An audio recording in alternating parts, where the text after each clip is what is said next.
in ka ruwa ne. Na sani ban ce zan ci abinci ne.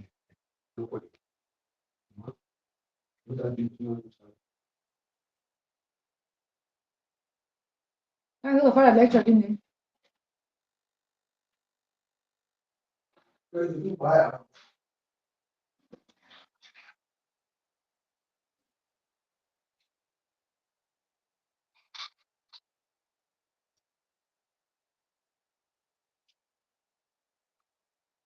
Final class ne yau.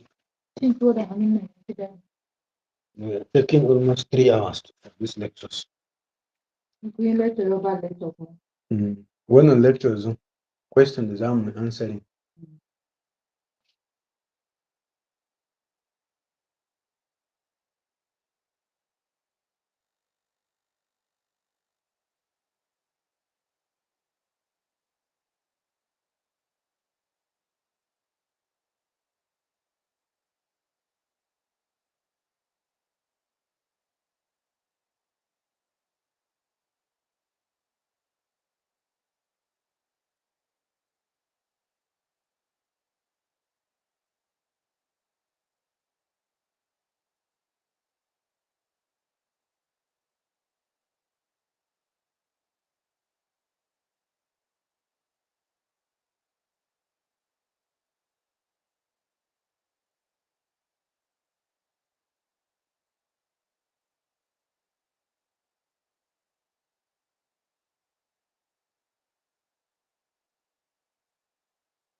Good evening, everyone. Good evening.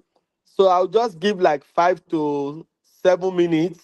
Then after that, allow others to join. Then we'll start. Good evening. You're all welcome. Good evening, sir. How was your day? We thank God. How was your day too? It was fine, sir. Yes, I can see Olusheyi, Tekeba. You're welcome. Chiwendu, Zabit, Josephine. You're all welcome. Adams, you're welcome. Thank you very much, sir. You're welcome to this class. So let's just give like 5 to 7 minutes for others to join. After that, we are going to start because once we start, we are not going to go back. So anybody that joins after that will just be meeting us on the way. Thank you. Thank you, sir.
Okay, everybody, I think we should be starting now.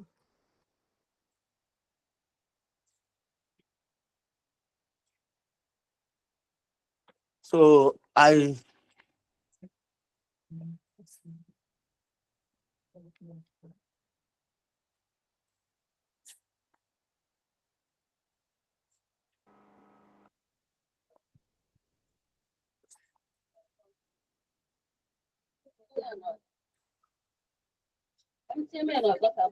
Hello, sir. okay, good evening, everybody. Good evening once again. Good evening, sir. Good evening. How was your day? Oh, thank God. Please, sir, Okay. I have something to say. Quickly say it so that we can start. The invitation link is saying 8 to 11. So it means some people will stay till 8 before they can join. If you are starting now, I particularly announced it on the platform that we are starting by 7. Okay. Yes, I announced it on the platform, on the WhatsApp platform, that we are starting by 7. It's okay. Okay. Except people didn't see it. Thank you, sir. Yes, I announced it that we are starting by 7. No, even my own is saying 7 to 10. So my own mail is saying 7 to 10. So I announced it that it's 7 so that we can be able to at least cover. Okay, so I once again welcome each and every one of us into this class. Now,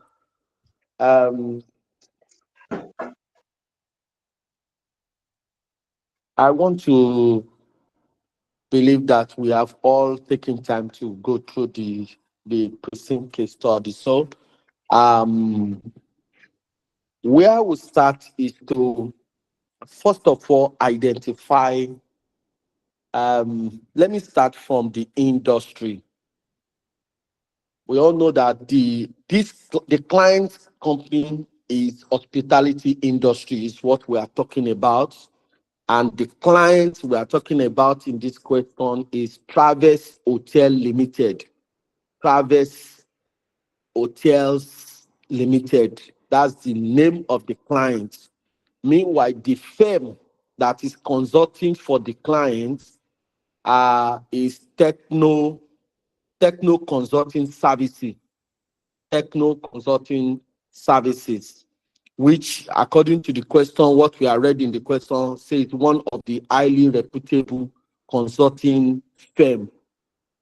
And like we said, you are writing the report, you are Dan Kabil. You are Dan Kabil, a trainee consultant. A trainee consultant. Now, we're establishing all of that because as we go on, we'll be making reference. So it's very important you know who you are in the question. You are Dan Kabil, a training consultant. Your line manager, your boss, is Mr. Michael Chukuma. Mr. Michael Chukuma, the partner in charge of the hospitality group. The partner in charge of the hospitality group. And if you look at the client you are consulting for, the client is Travis, and they are into hospitality section that fall in the category of restaurants, hotel, casino, and sports like that. Now, where I would like us to start is to look at the where is the exhibit? To look at the exhibit 1. Now, it's from exhibit 1 that we are going to be, taking guidance into what we need to do. What we have said in some of our classes is that the requirement of the 2 requirements will be based on some of the things that has been stated in Exhibit 1 as the responsibility of Dan Kabil, which is the trainee consultant.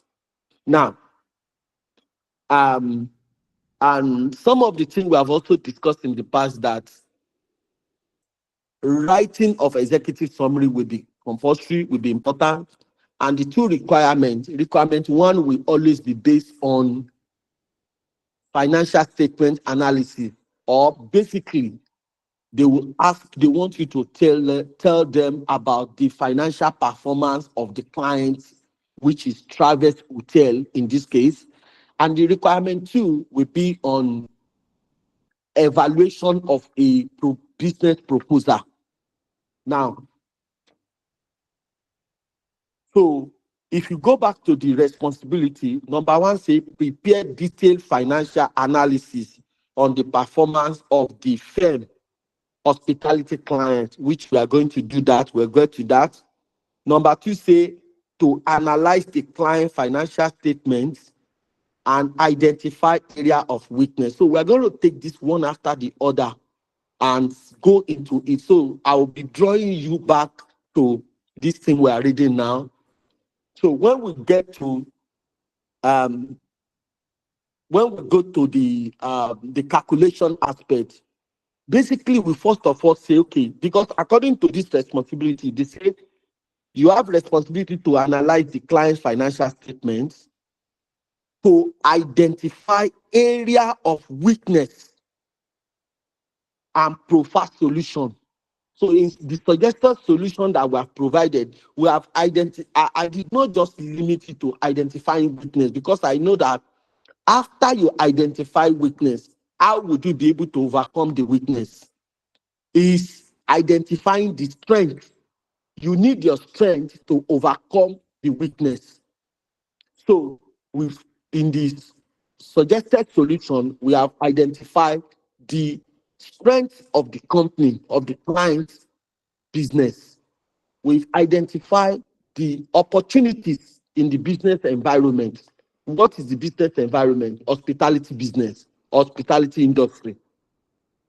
And we've also identified the likely threats that the company is facing at the moment. All this information were already provided in the precinct. Now, but I'm just drawing it out that when we get to analysis of the financial statement, we dwell more on looking at where are the area of weakness in the financial statement we have been given. We identify that and try to say, okay, this is a problem. What do we think is the solution? Those are the things we'll be discussing as we go along. Number three, he said to assess operational and strategic business proposal to see how.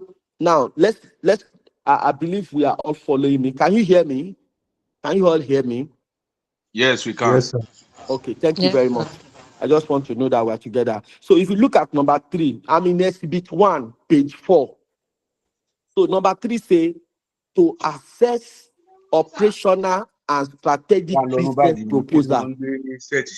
We say to assess operational and strategic business proposal to see how each, look at it, to see how each of the proposal aligns with the client objective. So number one thing is that we must be able to identify the client objective. We must be able to identify what is the objective of the client, which is some of the things we'll be discussing. We will not only identify objectives, we believe that for a company to have an objective, they have vision, they have mission. So by extension, we're going to identify the vision of the client business, the mission of the client business, the objective, because the business proposal, we must benchmark it with the objective of the company and how it impacts on the business, how it impacts on the client business, business and financial risk. So what that means is that we need to identify the business risk that is in the client business and identify the financial risk that the company is facing at the moment. So these are the things we are going to be discussing. Then, based on my understanding of this case study, the next number 4 say to assess the client financial and business forecast. Now, if you look at the if you look at the information provided, we are given financial statement for 3 years, 2020, 2020, 2021, and 2020, 2022. So from information we are given and what we have read, it is clear that we might be asked to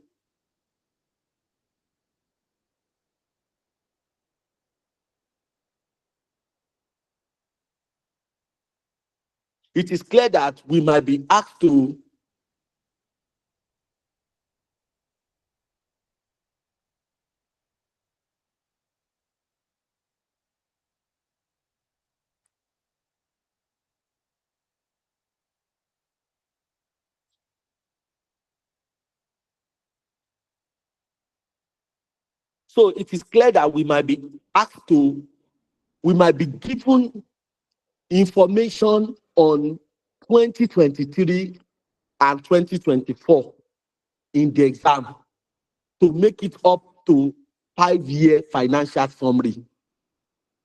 That is where the business forecast is coming in.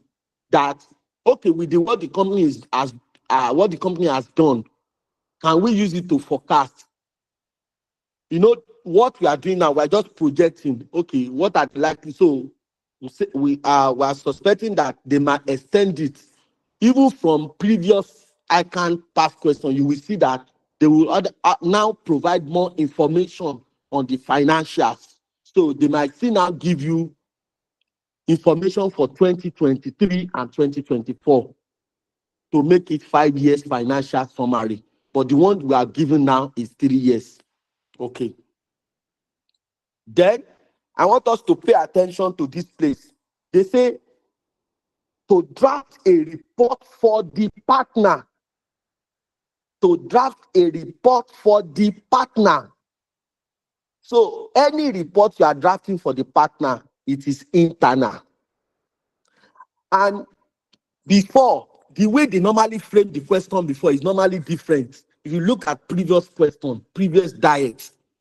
But this one, they deliberately say to draft a report for the partner. It means that in the unseen, there will be an exhibit that will show you the email that the partner has written to you, Dan Kabil, has written to you, telling you what he wants you to do as the partner in charge. So don't forget, the partner they are referring to is Mr. Michael Chukuma. Mr. Michael, who is your line manager, who is your boss, who is the partner in charge of hospitality group.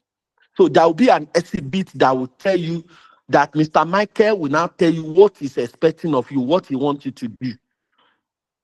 Let's take note. But they say to draft a report for for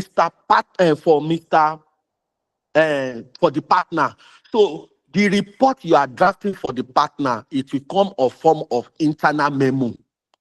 That one, it will carry your name. You will address it to Mr. Michael, the partner in charge. But you will write the main report because they've already told you the client. They've already mentioned the name of the client. So this report is looking more of internal. It has an external element. Don't get me wrong, because a third party, the client is involved. The report itself is still external. You will see drafted, but the main thing, the thing they have changed is that you need to write internal memo addressing your report to the partner. Don't forget, one of the key areas is that you must identify who you are writing the report to. We mentioned it. It attracts mark. You must identify who you are writing to. Who are you addressing your report to? So let's take note of that. Let's take note. The report is to the partner. Let's take note. Let's go on. But the main body of the report itself will still be formal tone, because you are writing on behalf of the partner. You are submitting the report not to the partner now. Not to the client now, but to your partner. So let's take note of that. I just have to draw our attention to that aspect. Now, having pointed out all of that, The next thing I want us to discuss is what are the strengths? What are the strengths? Because before we can look at it, if you look at under bullet point number 2, he say analyze your client financial statement to identify area of weakness and provide solution to management. Which management are they talking about? The management of the client business. The management of the client business. Now, so that means that before, and you know that weakness does not stand alone. It's in SWOT.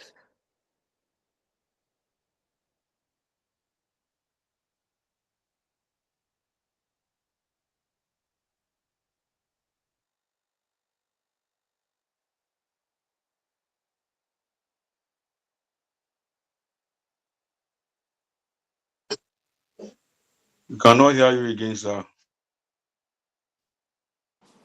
Okay. We can hear you, sir. Okay, can you hear me now? Yes, sir. Yes, sir. Yes, sir. Okay. Yes, So, sir. so weakness does not stand alone. So we need to look at the strengths and other things. So that we can now, so that when we are now identifying the weakness, we can identify the weakness holistically. Don't get it wrong. We are going to look at the qualitative aspect of the weakness and quantitative. So there are weaknesses that the financial statement, that is the financial statement we are provided in exhibit, the financial statement we are provided in exhibit, that is exhibit 5. The information we are provided in exhibit 5, there are weaknesses that we will be able to pinpoint from the analysis of the report. We're going to get there. Meanwhile, there are qualitative factors that are inherent in the body of the information we are provided before we get to exhibit 5. So we're going to look at it holistically. So let's first of all look at the strengths. Now, looking at the strength, number one strength we observe is that they told us that the client is operating in the biggest market in Africa with a market that has youth at its strong youth population of over 200 million. So big market population is one of the strengths that the client is having. The client is having they are located in a business environment that has huge market population, huge market share. That is a strength, although it's not directly meant for the company, but at least where they are located. Remember, if you look at the case study, they first started in Abuja before they cited Lagos. We are going to get there before they get there. So, and what we are discussing now, we are looking at starting from Nigerian, because first of all, we're given information about the Nigerian economy and the hospitality industry. So we are looking at it that what are the opportunities, what are the strengths that based on the location of the company. So location is number one.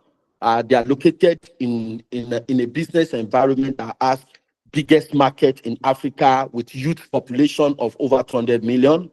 Another one is that they are located in a market that is growing with a projected of 12% annual rate. So they said that hospitality market is one of the fast growing markets in Africa with a projected annual growth rate of 12%.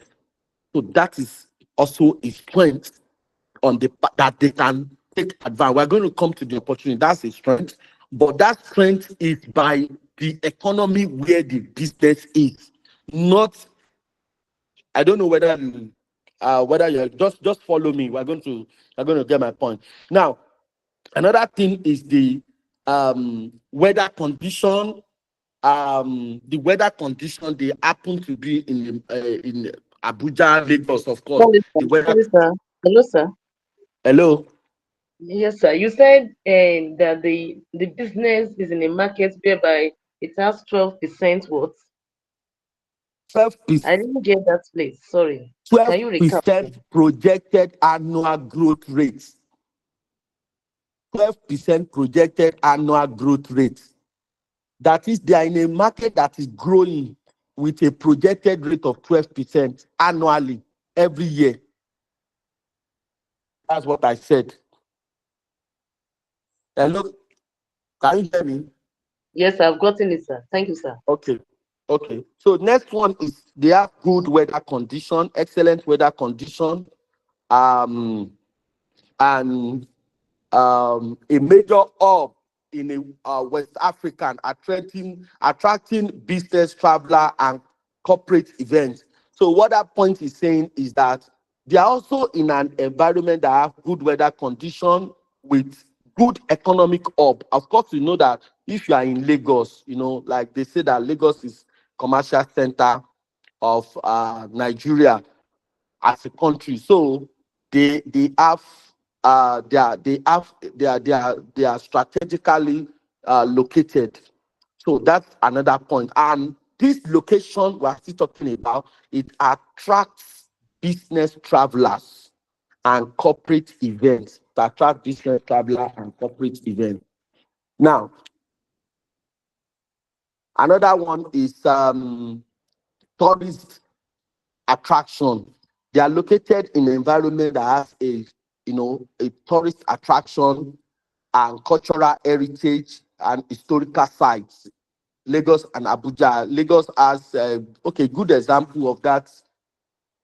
A good example is if you look at Lagos Ikoyi Bridge in Ikoyi or in Victoria Island, the bridge that leads to Lekki Phase 1, Ikoyi Bridge. So, and other tourist attraction like that in Abuja and in Lagos. So, that is another one. Significant natural resources. They are located in a place that has significant natural resources. That is, we have a lot of natural resources within the two locations that this business, the client business, is located. Now, another thing is the fact that this location, two locations, Lagos and Abuja, because it has become a tourist center, and that's one thing, because Lagos and Abuja, especially Lagos now, we have a lot of people, how do I put it? A lot of centers like the e-center, a lot of them that people come for socialization, and all of this alone, it contributes about 10% to the global GDP. Contributes about 10% to the global GDP. All of this information was extracted from the case. Now, let's look at what are the weaknesses. What are the weaknesses in the environment or in the Nigerian economy? What are the weaknesses? We talk about heavy dependence on oil and gas. Heavy dependence on oil and gas as a major source of government revenue. That one is the weakness as a reason of Nigerian economy. Now, then there is stiff competition in the hospitality industry, especially from major international brands. There is stiff competition. And what they are saying in that area that, there is stiff competition because we have international brands that they have local partners that you will see some hotel that normally is outside Nigeria that you used to hear about the hotel, but they now have presence in Nigeria. They have a local brand now that if I thought they have any of their customers that are coming to Nigeria, they will just go to their Nigerian facility. So that is what that aspect. So there's stiff competition That is one of the things we can establish from the body. There's still competition in the hospitality industry, especially from the major international brand. Lack of online booking platform is another one. Lack of online booking platform that is another weakness. Now, why are we calling all of this? Some of the points we are mentioning now, we're going to get to the opportunity and the threats. Now, some of these points we are identifying sincerely is not within the control of the clients, but we are just identifying the weakness in the industry and the economy, country economy, where the business is located. I want us to get it. So this weakness that we are counting is not particularly for the company itself, but as a reason of the industry where they are. We need to acknowledge that. So let's get that clear. Lack of online booking was another one. Then another weakness we identify was diverse cultural and language limitation. Diverse culture and language. And if you look at Nigerian economy, Nigeria has different languages and different culture. That's one of weakness. Another one is inadequate marketing efforts to capture the growing online markets. That not many hotels in the industry in Nigeria have good online marketing efforts to capture the growing population.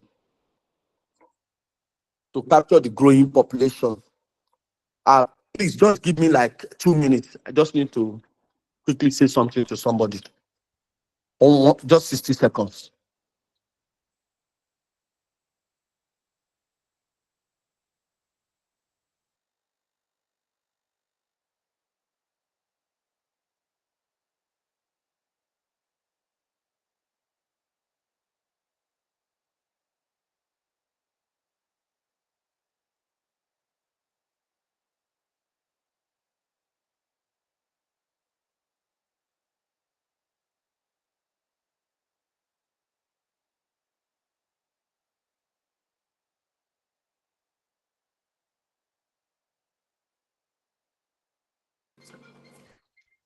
Okay.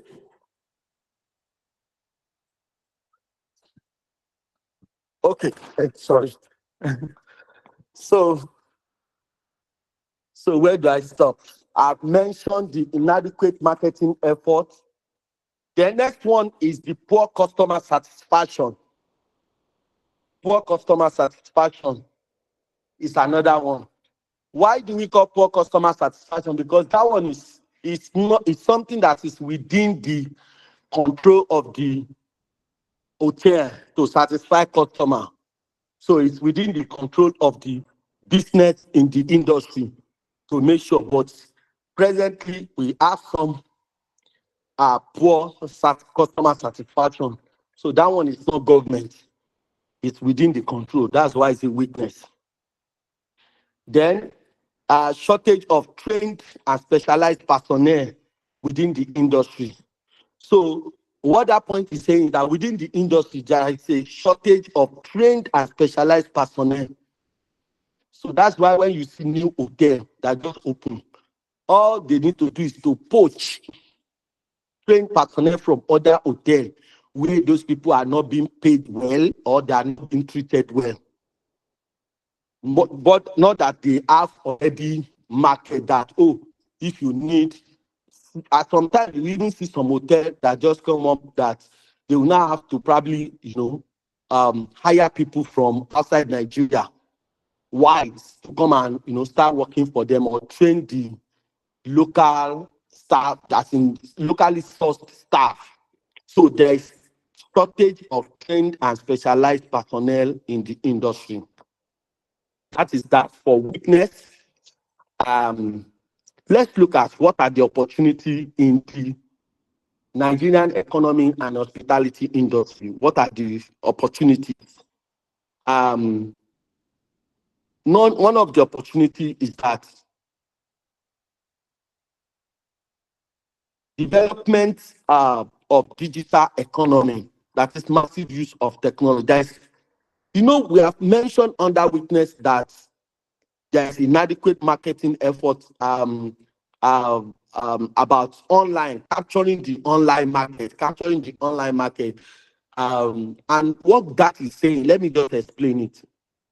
There are some hotels that at the comfort of your home, you can book the hotel from your home. There are some that they have website, but it's not a functioning website. But there are some that at the comfort of your home, you can book a room, you can book food, and they will deliver it to where you are. They will bring it if you want it delivered, or if you say, oh, I'm coming to your hotel, I want to lodge where you are. Before you get to the hotel, you can book the online. Because I have had personal experience. So this problem is true. There are some hotels in Nigeria that they have website, but the website is not functioning. You cannot see a functional number that you can call and say, I'm coming, and book ahead before you get there. So there are some that have it, there are some that do not have it. And that is part of the problem we're saying. So what we are looking at the opportunity that there's a need for development of digital economy, that is encourage massive use of technology. So that opportunity is there. And if you look at the clients, now we are saying that we are looking at opportunity saying that, okay, and this number one I mentioned, development of digital economy and massive use of technology. When we get to where we are going, where question will come on requirement number 2. That requirement 2 is focused on this point we are discussing now. That one is in exhibit. Let me see what is the last exhibit. That is exhibit 6. If you look at the content of exhibit 6, this is what they are talking about. Going digital for hotel, going digital to the extent that when we get there, don't let me jump the gun, but I'm just pointing you that it is one of the areas, and I'm suspecting that even the business proposal that will be asked to evaluate is going to come either from the digital aspect or from the what's the second thing? The second problem, sustainability business proposal, that what they need to do to sustain the business into the future. They talked about sustainability business practice and application of technology under exhibit 6. And those are the 2 major drivers of competition and profitability for hotel sector. And those are the 2 major things they mentioned in that place. And they now broke it down that if they are talking about sustainable business practice, they mentioned the thing talking about automation of water and energy system, magnetic field facility, green energy, and the rest. So that is so it's an opportunity that is in the industry that some hotels have not maximized it. That is what we are saying, that it's an opportunity for an hotel to make sure that as they are launching out, they imbibe with this. Okay, so let's continue. Rising of international trade and investment is there as another opportunity. That is, we have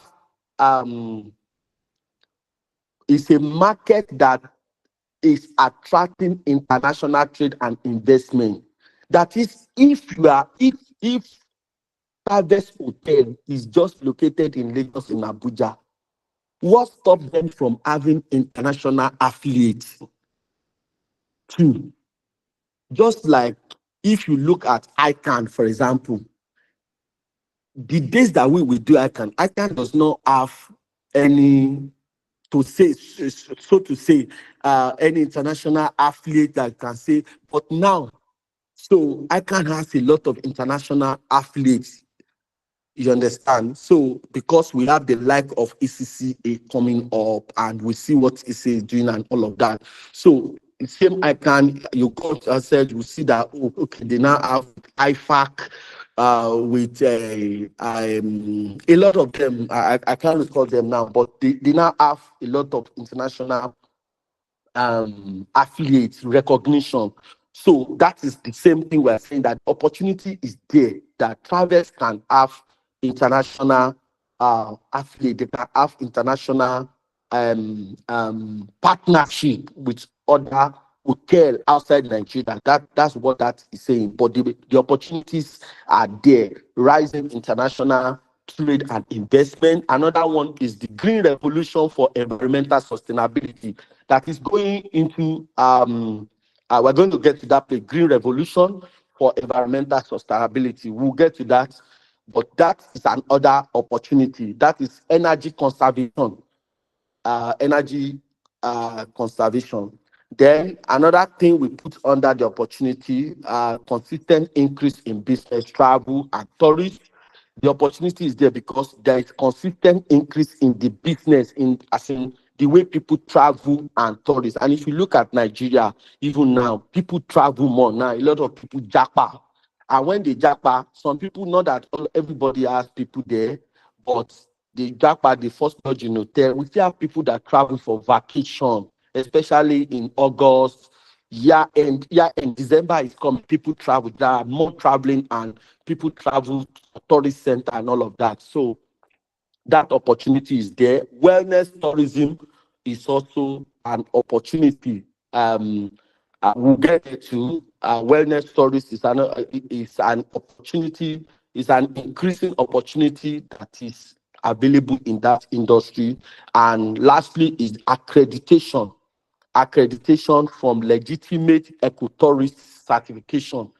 That is, that was talking about an hotel having an accreditation with international brand. So that is that. I'm trying to save time so that we can touch as many things. With the threats, they are mentioned specifically in the question. So I'll just mention them. The threats are there, like poor government policies and implementation, unreliable power supply. These are threats. These are things that are not within the control of both the economy, but it's in the hand of the government. So, poor government policy implementation, unreliable power supply, inadequate waste management system, high cost of doing business, poor state of essential infrastructure, insecurity such as tourism, kidnapping, civic unrest, corruption. They are there. Judicial system challenges. They are there. Low level of transparency and accountability, depreciating official naira rate, persistent fluctuation in exchange rates, limited access to foreign exchange. All of these, they are threats that they are specifically mentioned in the question. Now, undue exposure to foreign exchange, poor maintenance culture in the country, COVID-19 pandemic that affected the company in 2020 is another threat that happened. Competition from hotel, competition from international brand. It's also part of those threats facing the company, facing the business and the company. Let me quickly talk about the operational risk. There are two operational risks that are specifically mentioned in the question, and I want us to take note of them. Number one is high inventory holding costs. Operational risk. Let's take note. High inventory holding costs was mentioned as one of the operational risks facing the hospitality sector. High holding inventory costs. Now, number two is perishable goods management. How the hotel were perishable goods management. They said this challenge of storing perishable items with high cost associated with the temperature control and spoilage prevention. So That is another operational risk. And this is clear to us. I know that every one of us at one point or the other must have probably had to use hotel. And you know that some of them just wonder, how do they keep their perishable items, tomatoes, vegetables, how do they preserve them to make sure? Because if I come to the hotel, when I say I want to eat vegetable, I want to eat fresh vegetable. And if you see, go to those top brand hotel, that's what you see happen. But it's operational risk because maybe they have sometimes that some of these items go bad, that they have to replace them and all of that. So it's an operational risk mentioned in the case. Let me see. Now, what are the, let's look at the business risk, operational risk. Let's Operational, look at there just two of them. the one I can see, two of them. There could be more, but the one I picked directly from the question, those two, operational risk. There could be more, but at least it was those two I was able to pick clearly from the case that I'm facing hotel. But just two for now. Sir, which exhibit did you pick them from? Okay. Where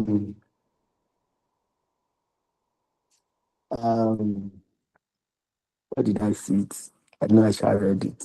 I will let you know. Let's continue. I will let you know. I know I read it somewhere in the Two. SCD 2. Okay, thank you. Thank you. Thank I you. know it was mentioned somewhere. Okay, so that is that. So let's mention business risk. What are the business risks facing the client business? Number one is identifying competition. Identifying competition. If you look at if you look at exhibits, if you look at exhibits, exhibit 6. No. Before we get to exhibit 6, I think exhibit 4. Exhibit 4.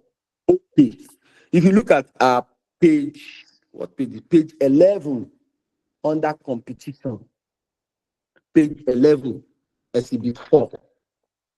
They mentioned something under competition. They say currently the hotel is facing stiff competition from new entrants into the industry. This one, they are talking particularly about the client company, which is Travis Hotel. They say they are currently, the hotel is facing stiff competition from new entrants into the industry with high luxurious room and suites. These competitors having penetrated the core customer base of Travis Hotel constitute a source of significant worry to management and board. If the management of Travis Hotel does not rethink the hotel business model, now that place, I'm suspecting that is where requirement 2 will come. They would now propose that, and the new business model the hotel will adopt.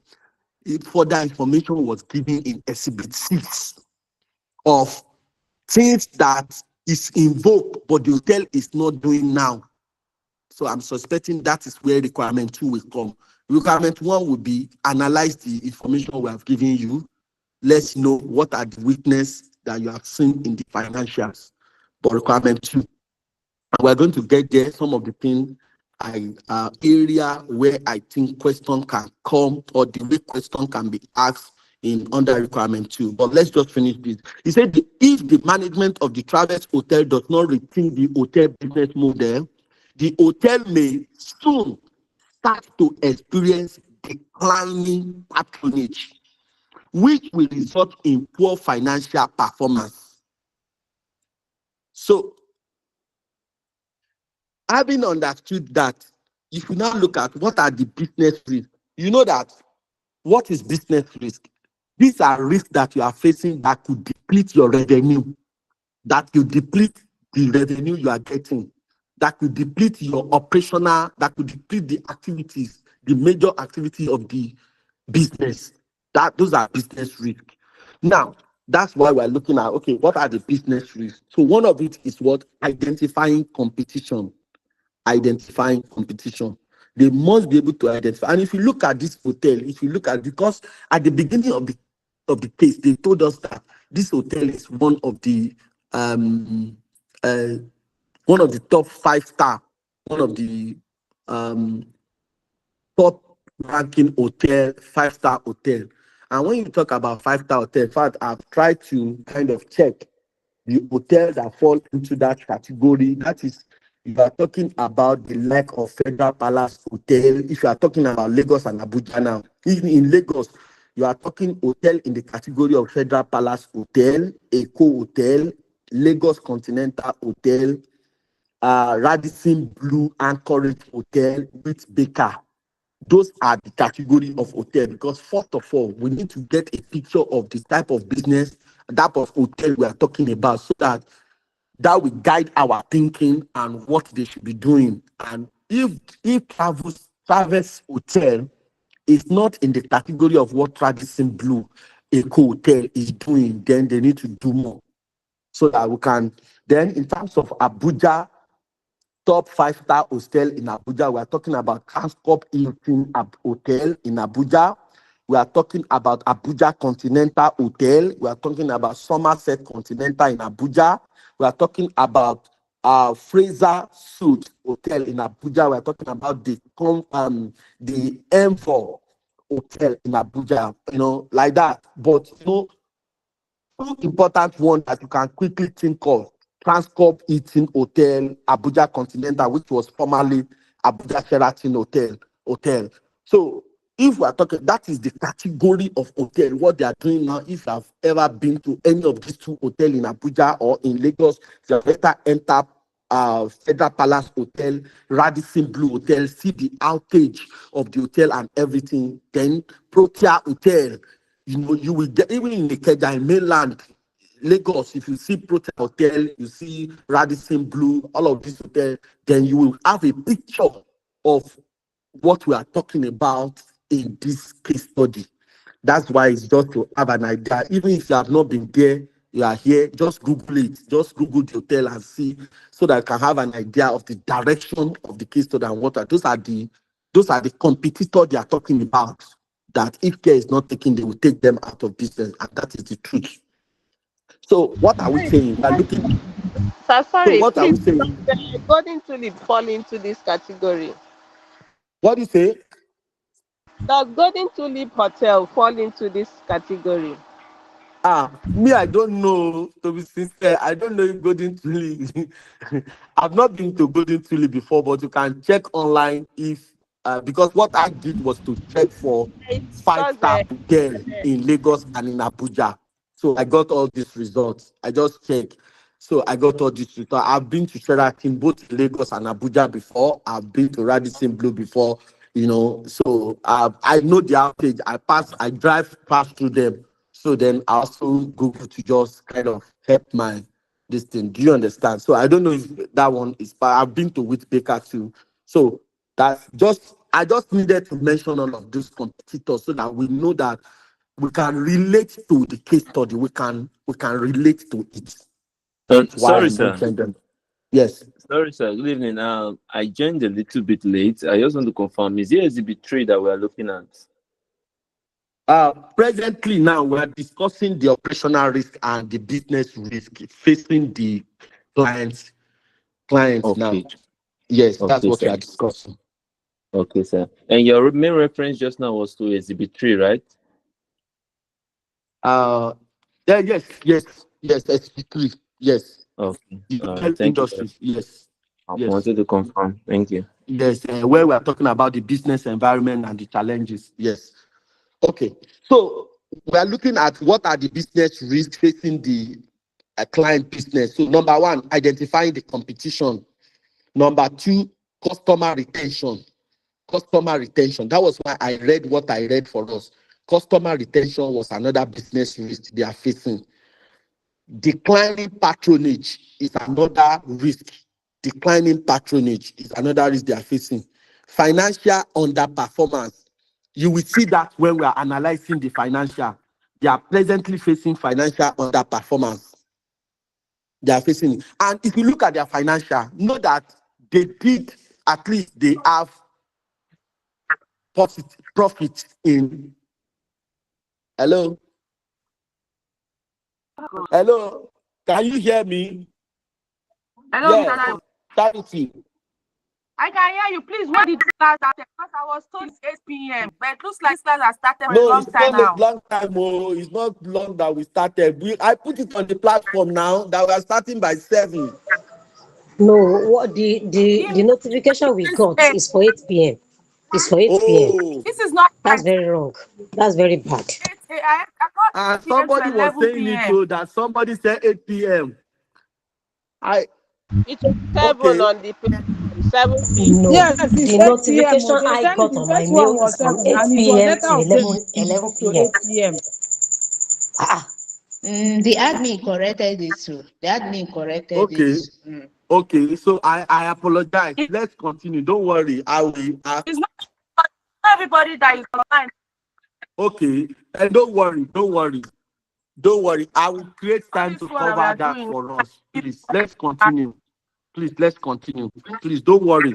Don't worry. Whatever you have missed, you can ask me by way Now of evidence question is and I 7 will cover o'clock. it. Let's continue. Can you imagine? Please, let's continue. So, what we are saying now, we're looking at the business risk facing the clients. So, we have mentioned intensifying competition. That is, the competition is getting stiff, is getting tougher. That is number one, risk. Number two, customer retention. Customer ability to retain their customer. Don't forget that they said that the business, they have professional body patronizing them. They have customers from state and federal government patronizing them. And if they did not up their game, they will lose those customers. And one of the customers as a business person that you can have is corporate customer. Corporate customer are the one that will give you good money, not individual. Individual can come, they just book one room or this, but corporate customer can bring all their staff, can bring their managing directors, can bring all the member of the board. For example, look at Sheraton Hotel when we go for ICAN conference in Abuja, and almost everybody lodge in Abuja Continental Hotel. That is what we are talking about. It will fetch them some good amount of money. So that's what we are talking about. So customer retention, ability for Abuja Continental to retain ICAN, ability for them to retain them that you will still be using us. That is it. Declining patronage. Declining patronage was another business risk they are facing. Financial underperformance was another one. Acquisition vulnerability was another one. What do I mean by acquisition vulnerability? If you are losing customer, acquisition vulnerability, if you are losing customer, at the end of the day, if you look at what is happening, even some insurance industry and banking industry, you can see banks swallowing bank. You can see bank taking over bank. You can see insurance company taking over insurance company. Recently, I saw Access Harm. I saw that Access Arm Pension, they merged with Access Pension. So I can see that is what we mean by acquisition vulnerability. Because at the end of the day, if they cannot look at CBN changing the capital requirements of the bank, and any bank that cannot meet up, before you know it, they will either withdraw your license or ask you to merge with another bank. So another bank will swallow them. So that's what we mean by acquisition vulnerability.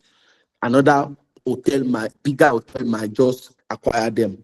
Talk about liquidity and solvency risk.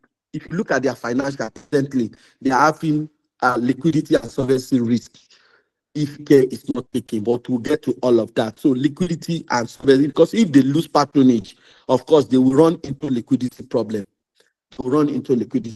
Another one is stakeholders' confidence. Now, don't forget that if you look at the stakeholder, if you look at one of the SPs where they told us the board of directors, management committee, management team, and all of that. Some of these people, if they are losing customer, they might lose trust. They might look for a job elsewhere. They might think of, do I still want to stay? Yes, some of them are not staff, they are part owner. But if the company is not doing well, they might look elsewhere to divest their investment. So that's what we mean by stakeholder. What about the people that deal, the customers, the supplier, and that deal with them? So stakeholders' confidence. Stakeholder might actually begin to lose confidence, trust in the if they see that they are losing patronage. And this was how Mr. Big started before the like of Tasty Fried Chicken, KFC, and all of that took over the business from them. We used to hear about Mr. Biggs everywhere you go. Mr. Biggs in fuel stations, you see them all around. So, but how many places are they still operating now, Mr. Biggs? So that's the same thing. So when people start losing confidence in them in terms of delivering quality services. Now, we have looked at the operational risk. We have looked at the business risk. The question is, what are the solutions to the challenges facing the industry? Why are we looking at the solutions? Based on the requirement, is the bullet under SCDs 1. It said that identify the weakness and provide solution. Identify the weakness and provide solution. And provide solution. Some of the recommended solutions, because now they've told us the problem, the challenges in the economy, Nigerian economy, together with the challenges in the industry, hospitality industry itself. They've told us. What do we think are the solutions? One of the things we put here, number 1, pursuit of crude oil and gas exportation. We need to, as a country, we need to get to a level where we are producing enough crude oil and gas that is enough for our own consumption, and we can export part of it to generate foreign reserve. Another one is that we need to reduce focus on oil and gas as the major source of income, and we need to look at telecommunication, agriculture, and technological innovation. Other things. That is one of the suggested solutions as the challenges facing the economy and hospitality industry as a whole. Another one is adequate infrastructure. One of the problems we have identified, there is no, especially the essential infrastructure like electricity supply, like good roads. And we know that this thing is rocket science. If government can just make this thing, I used to wonder that the way we are having lights now, at least not 100%, but that let's say about 60 to 70% steady electricity, steady light.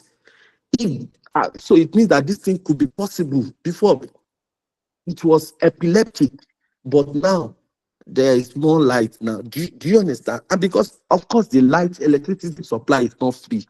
For every consumption you will pay, which is fine, even if you are using prepaid meter and the rest. So what we are saying is that government should try to provide adequate infrastructure, well-managed road. Maintenance is another problem. Sometimes we have the infrastructure, but it's not properly managed, it's not properly maintained. That is why we have 4 other refineries that are not working, and we focus on only one. What happened to other refineries in Nigeria? Can't we make them work? If one individual can build a refinery and make it work, why as a country, why can't we make refinery work? What is the problem? Maintenance was another thing. Well-maintained good road, airport. You see some states, they don't even have functioning airports. And communication network is another thing.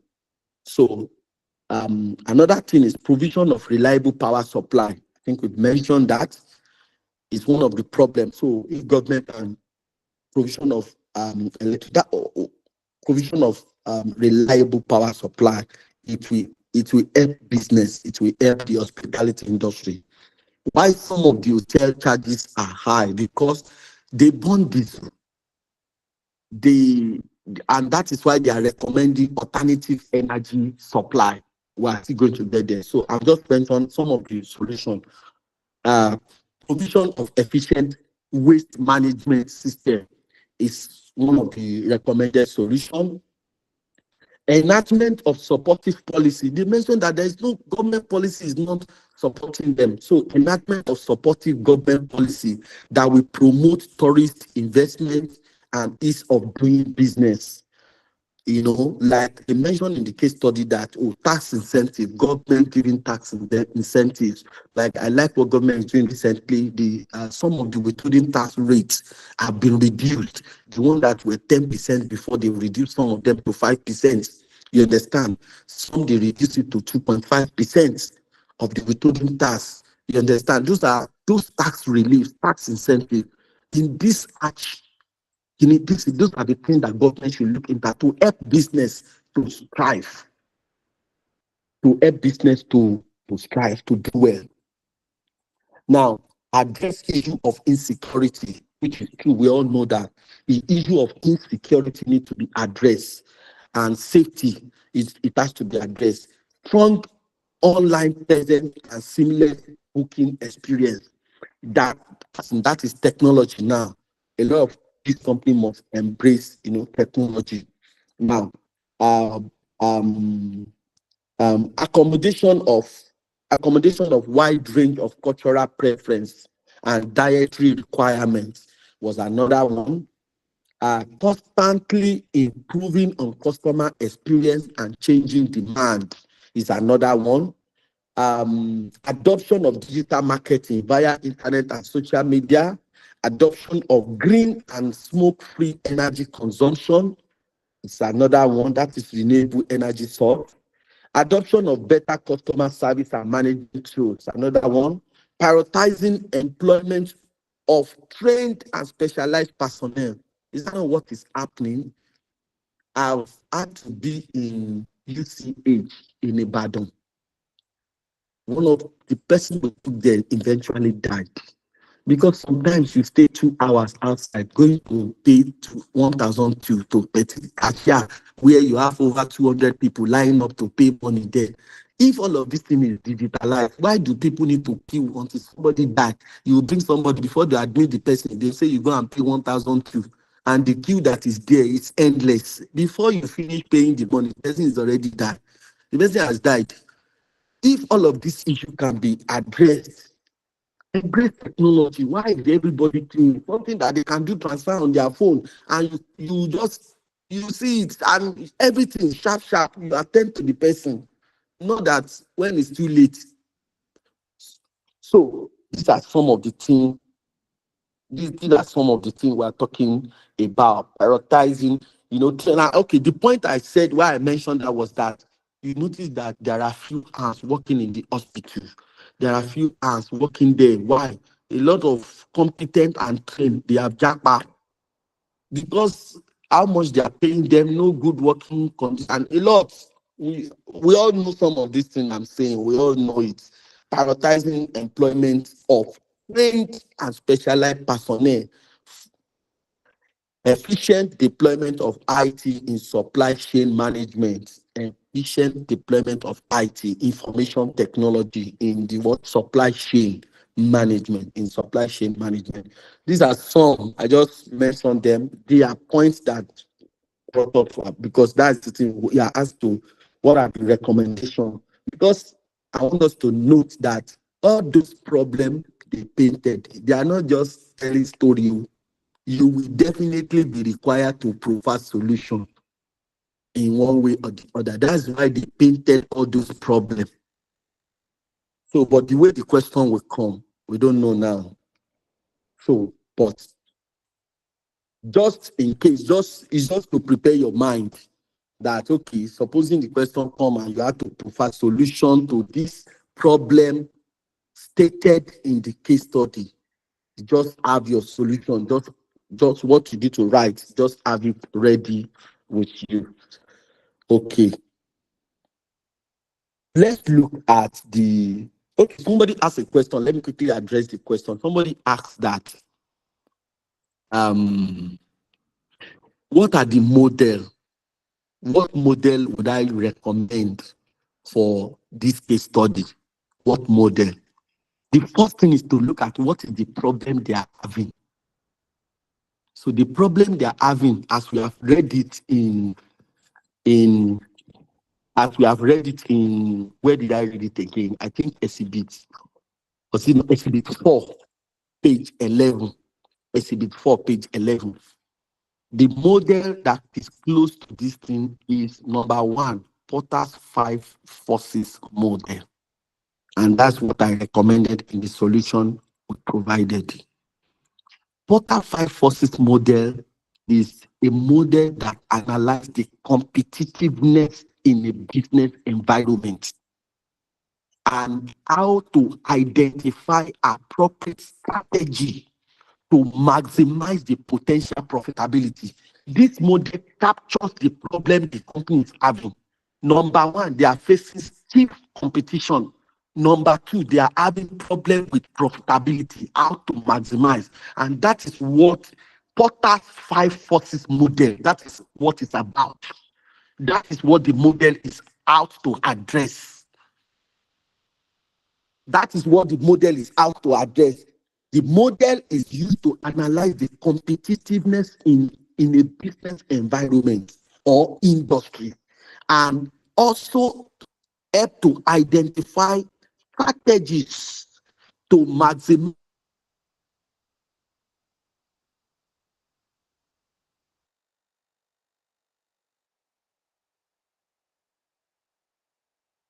about the threat of new entries,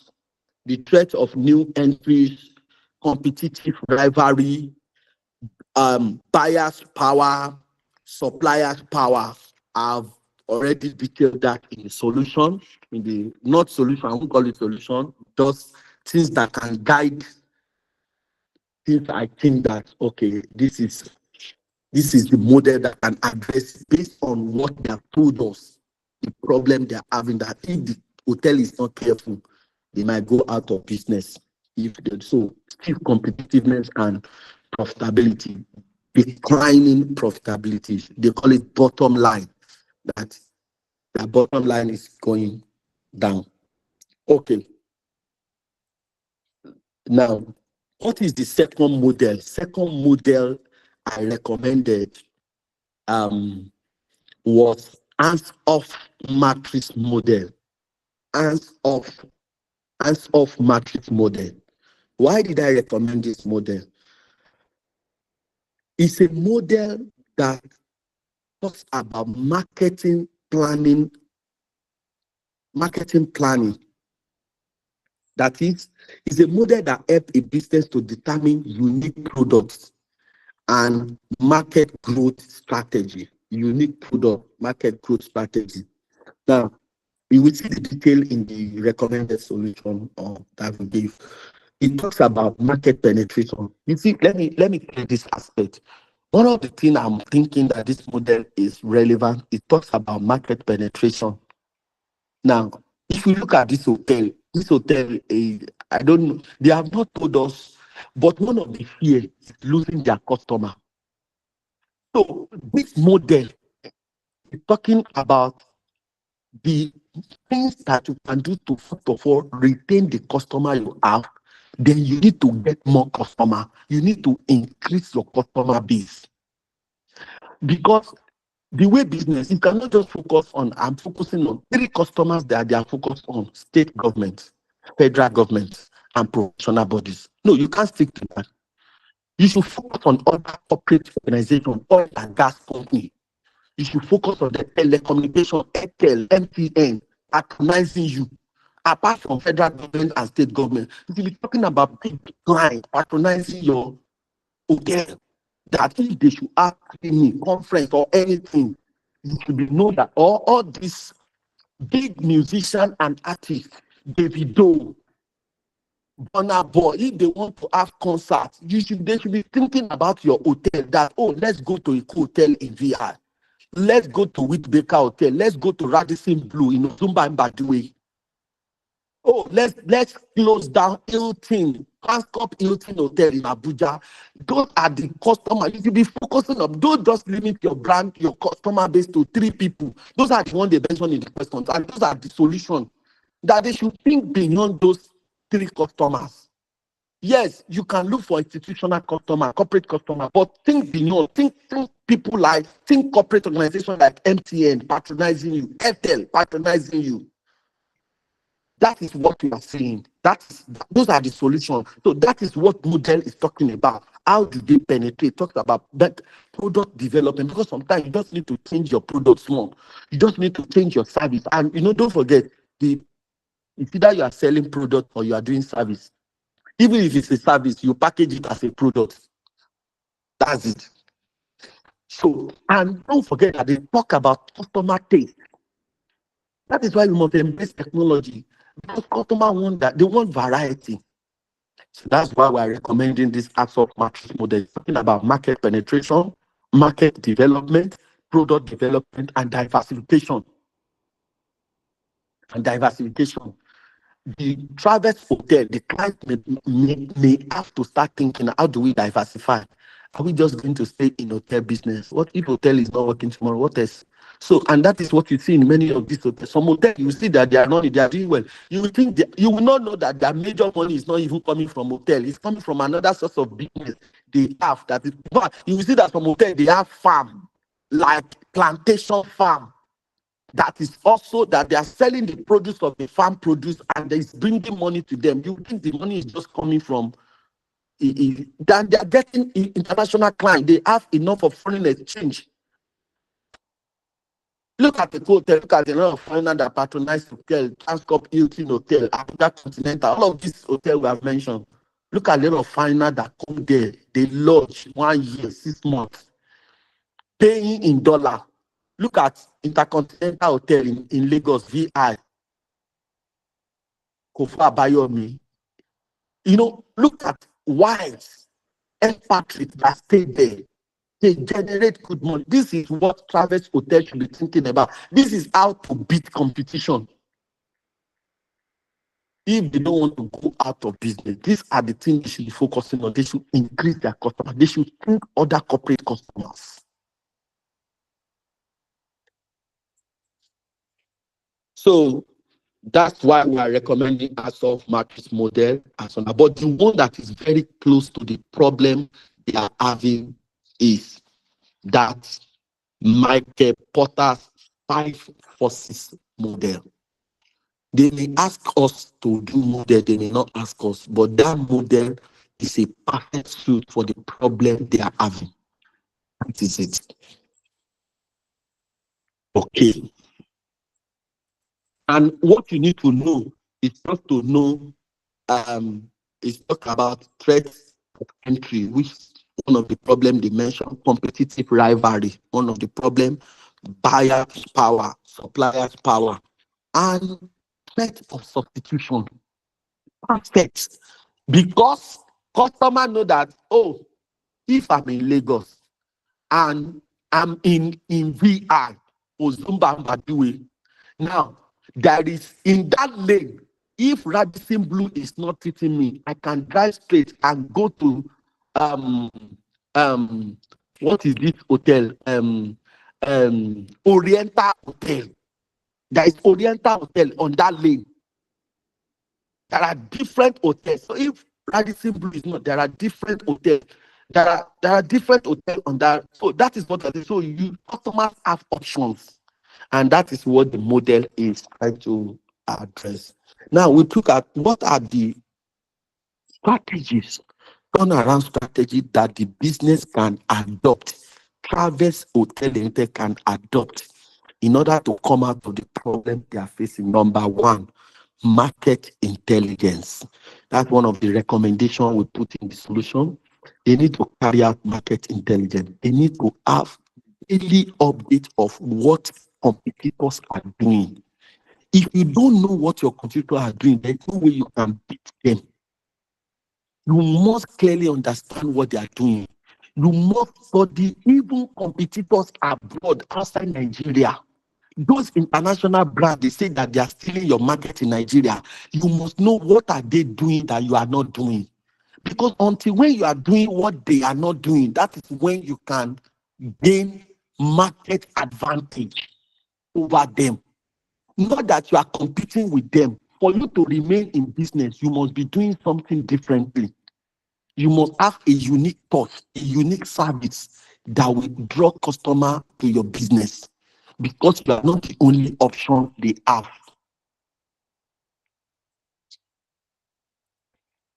So they must do market intelligence. They must do benchmarking.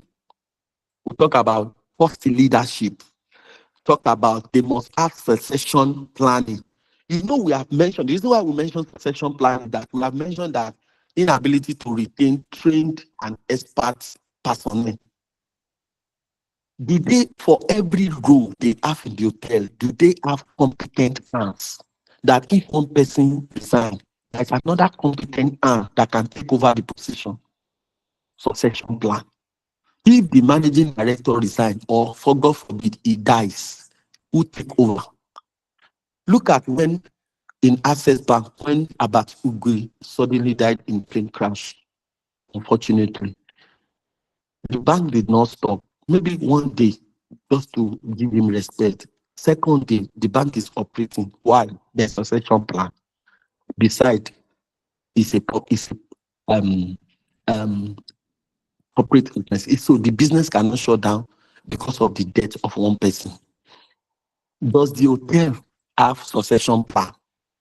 If they don't want to go out of business, do they have succession plan? Do they have corporate governance? Look at it. They deliberately gave us the board, the composition of the board, comprising about 5 non-executive and 3 executive, including the MD and chairman and one other person. But we have 5 non-executive directors sitting on the board. Do they have corporate governance being entrenched? Do they have something called co-congruence?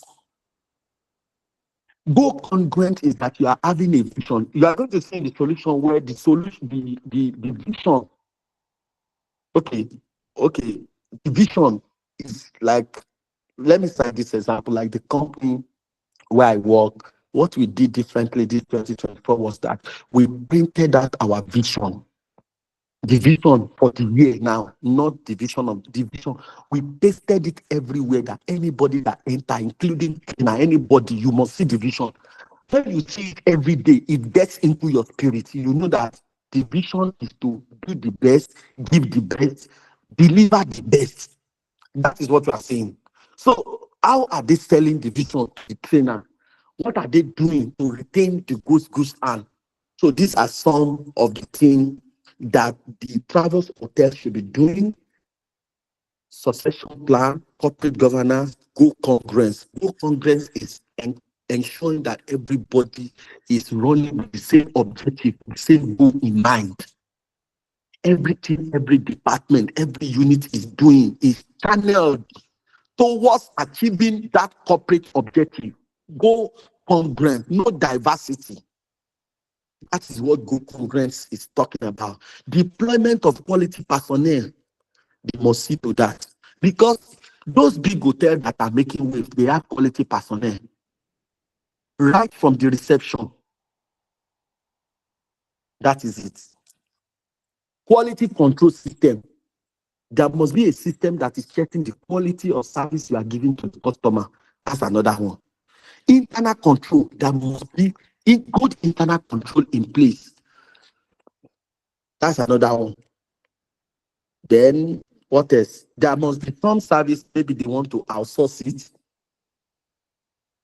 Maybe they want to outsource some outsourcing or good credit policy. That they are more than this. These are just few one. I just put together as a guide to some of it, because we have to look at, okay, what are the strategies that can turn around the company from where they are now. And don't forget, in this professional level, they are waiting for your ability to draw conclusion and make a useful recommendation to management. That is the objective of this report. They are not just too much about what you write. They are just looking at how you were able to identify the problem, a valuable recommendation to them. And it's when you have this some of knowledge of the thing we are saying now, to say these are the strategies that can turn around the company. It's not two-way. There's no two-way about it. They must study what their competitors are doing. They must have market intelligence. They must know what is the market doing. Hello, are we still together? Can you hear me? Yes. Yes, sir. Okay, thank you. I just want to be sure that we are there. We are still together. I wanted to ask, are we Okay. the suggested? Hello, can you hear me? We can hear you, sir. Okay, Mobile, can you please mute yourself? Okay, please mute yourself. Please mute yourself. Thank you. Okay, so Angela, okay, yeah, she has put her hand. I see that people are raising their hand. I'm going to give you room to ask questions. I just quickly want to, so that what is looking at what they have said about Travis hotels. What could possibly be the vision? What could possibly be now? This thing is possible that they will give you the vision in the unseen. It's possible that they will give it to you.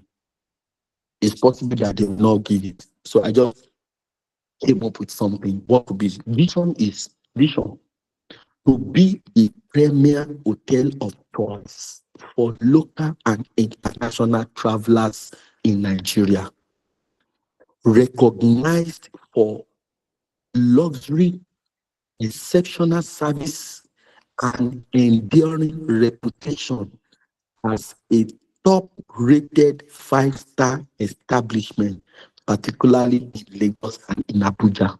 Now, this is just a vision just coming up. But look at it, their focus majorly should be that they should be a preferred premier hotel, both locally and internationally, for both local and international travelers. Let's take note of that. That's the vision. What is the mission? Mission to consistently deliver on parallel hospitality experiences that delight and satisfy guests, foster loyalty, drive sustainable growth, while remaining a trusted destination for tourists, business travelers, and institutional clients. That is the mission. What are the strategic objectives? From what we were told, we came up with some strategic objectives. What are the number one? To sustain our position as the most preferred hotel in Abuja, Lagos, and surrounding region, with continued top rating in Nigeria. That's one of the objectives. Enhance profitability. Now, if you look at that objective, number one is to maintain their position, because if they are losing, they will lose their position as one of the top-rated hotels. So that when people are searching, people will not even think about what is. You understand? Just like I mentioned. But when you mention top-class hotel, there are some that hit your mind immediately without thinking. Why? Because of huge patronage. and online presence. People with a type of thing on your laptop or your phone, you can easily bring them out. So that's what we're saying. So it's talk about the first ability to maintain their position as one of the most preferred hotel. Why?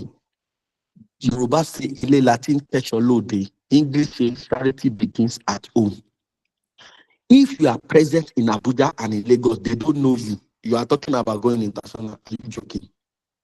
First of all, is to gain ground where you are presently existing, which is Lagos in Abuja. You must be one of the top preferred hotels. That must be number one vision.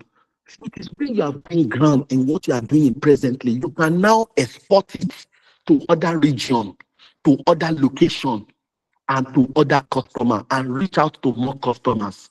That is the number one objective they must be running after. They must not lose their presence, their position in the market. And if they don't have position, they must establish one. We are addressing the big issue now, because the two questions, those are the things they are addressing. The number one is to identify what is the problem. They must maintain their corporate position. That's why I say that. And before you can do anything, don't forget when we are explaining how to answer that whatever you are writing must be channeled towards achieving the corporate objective of the company. And that was what we read from what they told us in Exhibit 1. If you don't know those corporate objectives, how do you write things to channel towards it? So the first thing is to establish what could possibly be their corporate objectives. So when you know the corporate objective, whatever suggestion you are making, it must be channeled towards achieving the corporate objective. That is why we talk about go congruent. So it must be channeled towards achieving that. Whatever you are saying that is not going to achieve that corporate objective is not it. So we are looking at those strategic objectives of the company, of the hotel. We say number one, sustain our position as most preferred hotel in Abuja, in Lagos, and in surrounding region with continued top rating in Nigeria.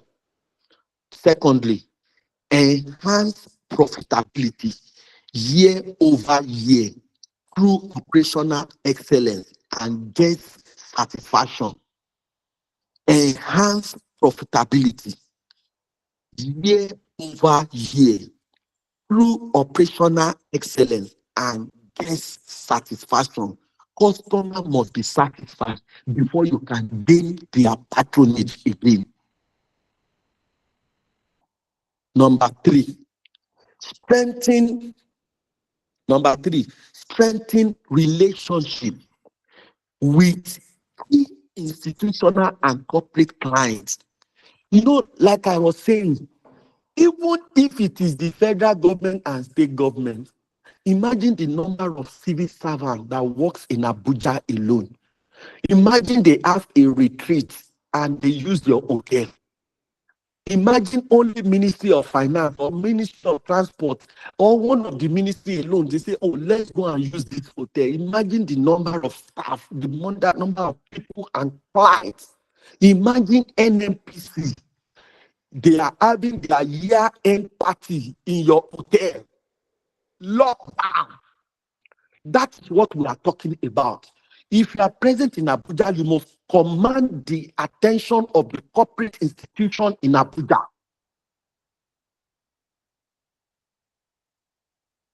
That is what the number three strategy, strengthen the relationship with key institutional and corporate clients, including government, professional organization, to maintain high patronage.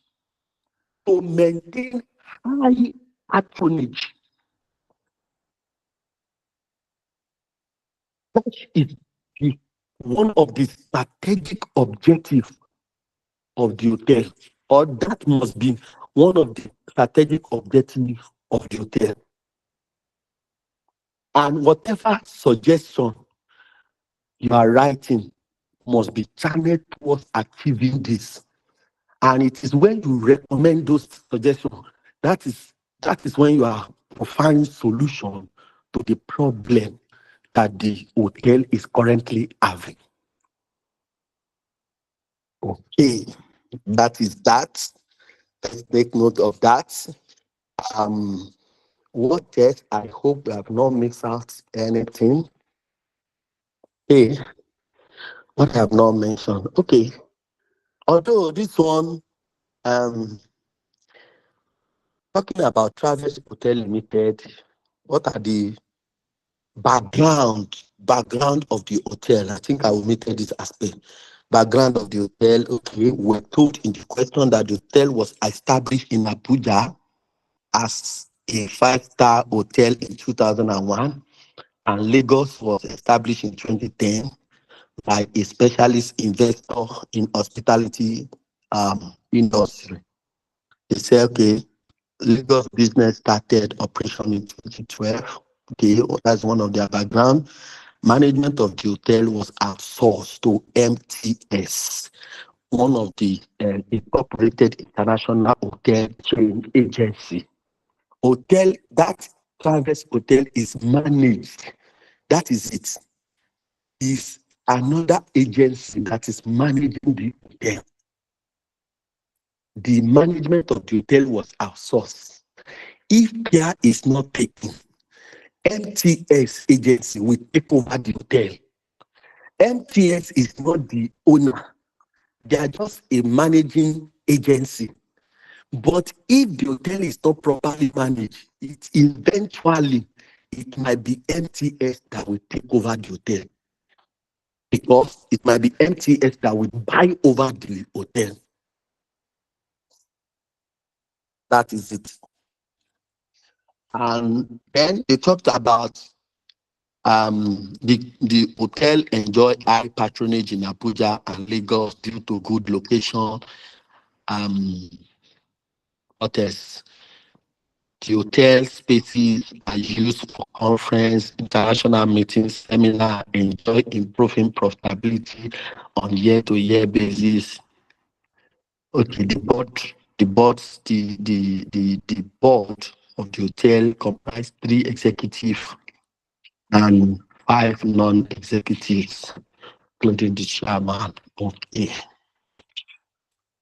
Okay, what else? What else have we not mentioned? Okay. Let me quickly, 1 minute. Let me quickly. Good afternoon. I want to move into the calculation aspect. I think So not you can mention the ethical issues that can be deduced from this case. Yes. Okay. Okay.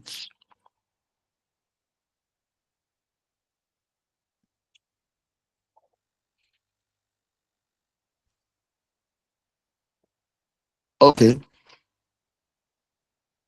So thanks for reminding me that. I will share that. Okay. What else? I want to quickly move into explain some things in the calculation aspects.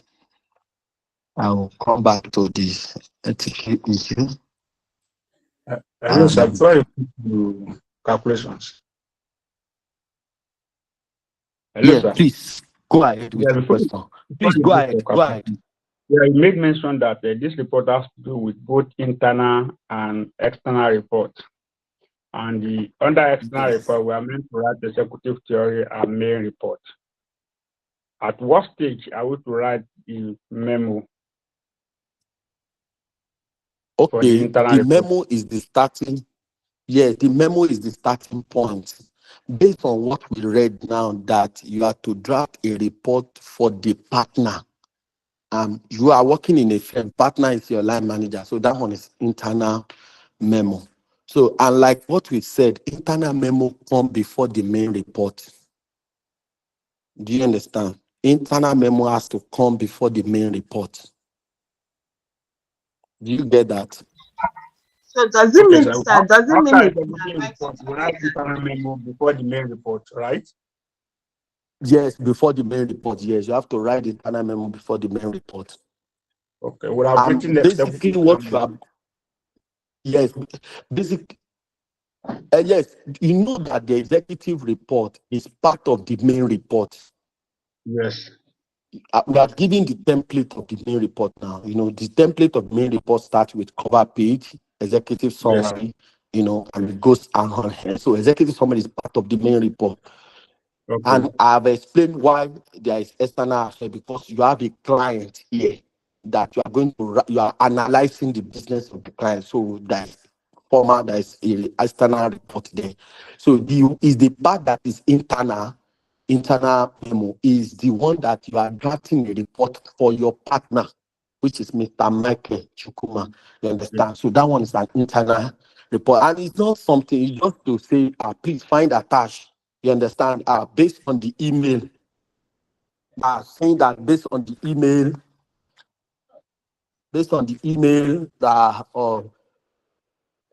okay, let me read this. Let me read this introduction. Just this is another case.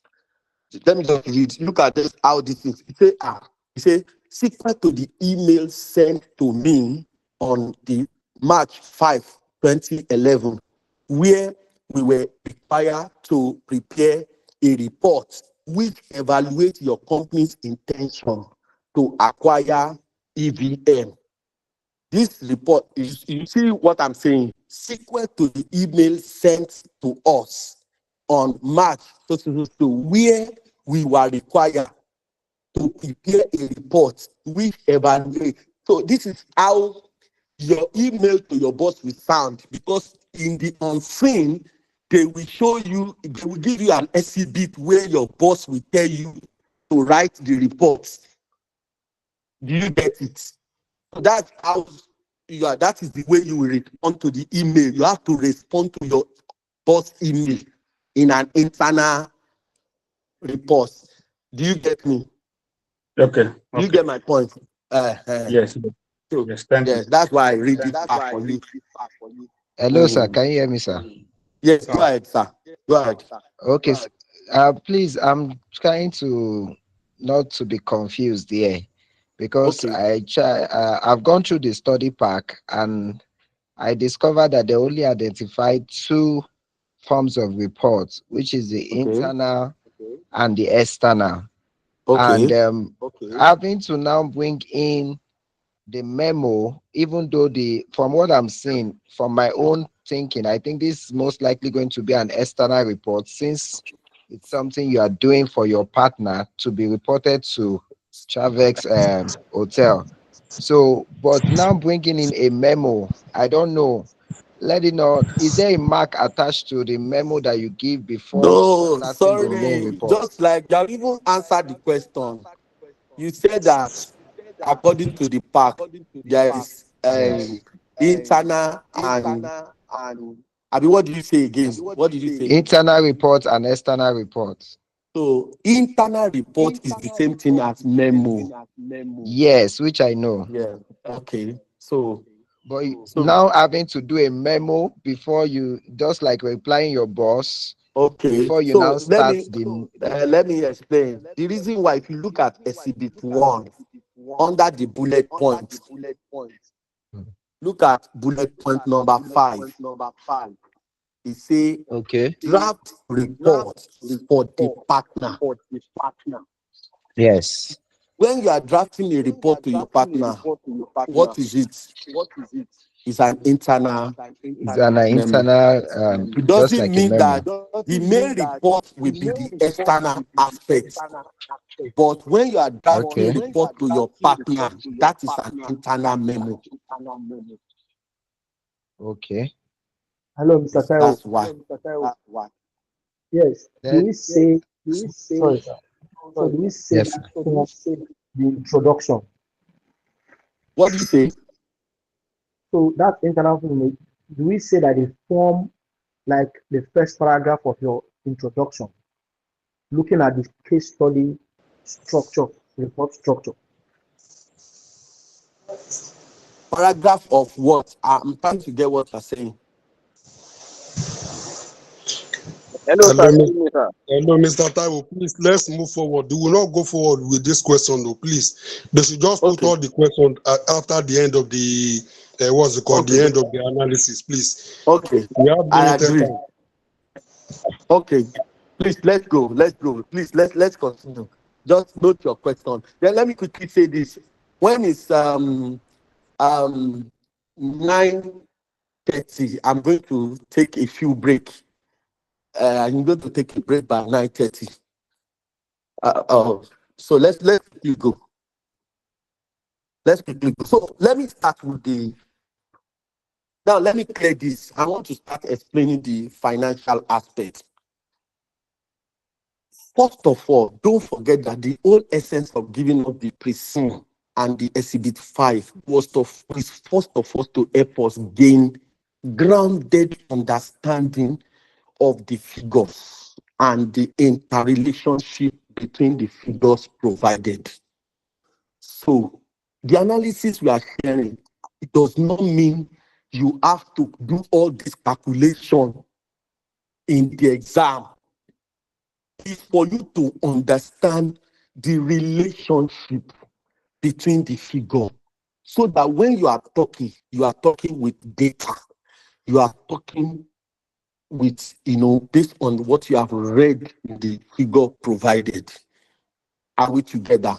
So that is the whole essence. Because the time in the exam will not permit you to do all of this calculation. Now, the calculation is because we have computed vertical analysis and horizontal analysis of the figures, so as that we can understand where the business is doing well and where they are not doing well in terms of the financial figures before us. Now, so let me continue. So I needed to mention that for clarity. So the first thing I did in the analysis, let me first of all give us the global view. The global view shows that, based on my own calculation, shows that the overall performance of the company in 2022 was favorable. 2021 was favorable, and 2020 was adverse, was not favorable. And the reason why 2020 financials was not favorable or was adverse, because the year 2020 financial ended with a deficit of about 6 million. And it was because of the global pandemic. It was because of the global pandemic. If you look at the financial that we were given in 2020, we notice that the gross profit of the company in 2020 was 5,711,000, 5.7 in 2020. That is the gross profit. Meanwhile, the company did well by generating other operating income of 1,086,000. And they also generate impairment. They generate gain on impairment. Gain on impairment. Let me quickly say this before I continue. In the suggested solution, you will see the IFRS. I recommended that we should read. In fact, I listed stated the IFRS because of this thing they mentioned, impairment on financial assets. So we need to understand what the standard says on the treatment of financial assets. You understand? So, but let me continue what I was saying. So they got they done well by generating other operating income of 1,086,000, gain on impairments of 53,000, which is not really material. But if you look at the operating expenses, 10,302.9, that is 2020 now, that alone gave the company operating loss of 3,452,000. Are you getting me? Now, the company has finance costs of 5.3 million, and they now have net finance costs of 5.3 million, which by the time you add the net finance cost to the 3.4, it will take you to profit before tax. But this one is loss before tax of 8.752 million. But one surprising thing in 2020 was that the company had income tax gain, or in taxation, we call it credit. Income tax credit of 2,664.8.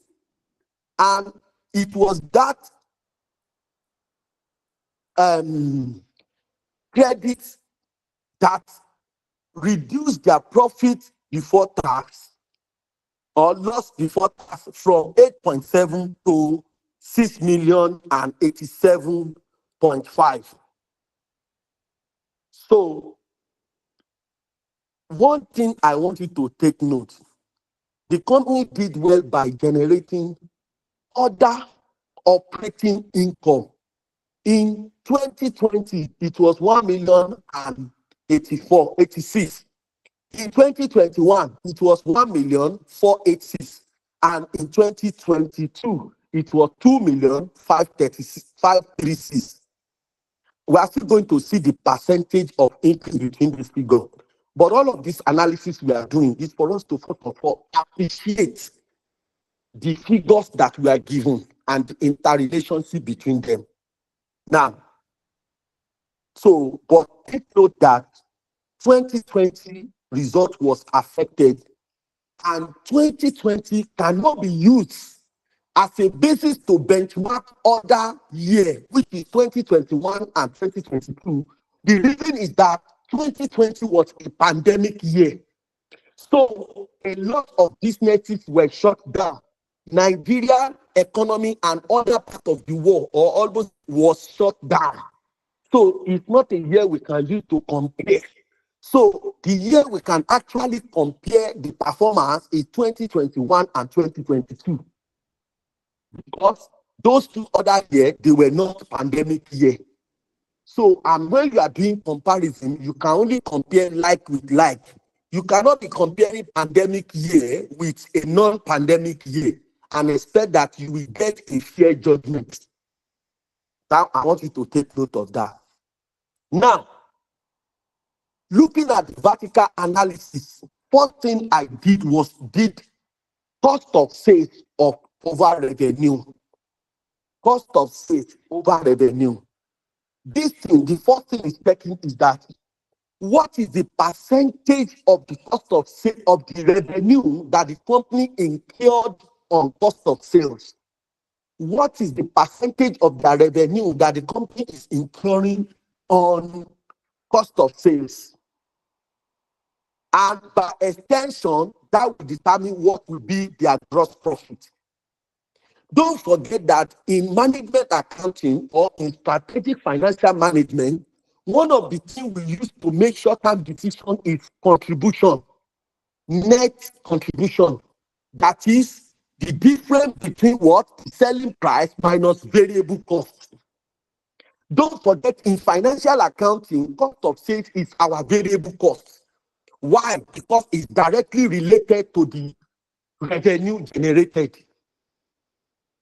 So one of the benchmarks of measuring performance in financial accounting is to say what is their gross profit. So largely speaking, we cannot say the company has totally done bad in 2020 because the gross profit was still 5.7 million. They generated a good gross profit, just that the gross profit was not enough to cover their operating expenses. Now, so looking at it, you will see that in 2020, the percentage of cost of sales to revenue was 40%. And the percentage of, in 2021, it was 28%, and in 2022, it was 31%. So, meaning that the gross profit, the percentage the company was able to retain as gross profit, in 2020, it was 50%, which is a good one. In 2021, it was 72%. That is, it has increased by how much? By 12%.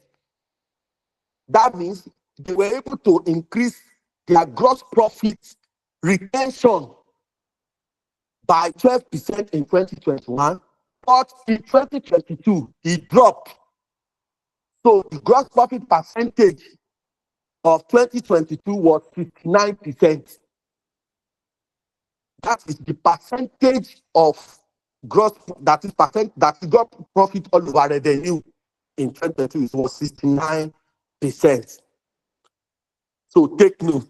So if you look at it on that ground alone, you cannot say the company has done well in terms of profitability, gross profit now.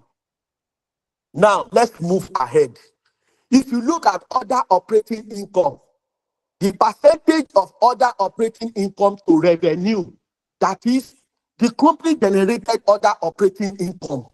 But what is the percentage of this other operating income to the total revenue of the company? That is what we are looking at. And that is showing us that in 2020, it was 11%. In 2021, it was 7%. And in 2022, it was 8%. That is, it was high in 2020, it dropped to 7% in 2021, and it increased to 8% in 2022. That is other operating income. I didn't bother myself about impairment because it does not, the amount is insignificant.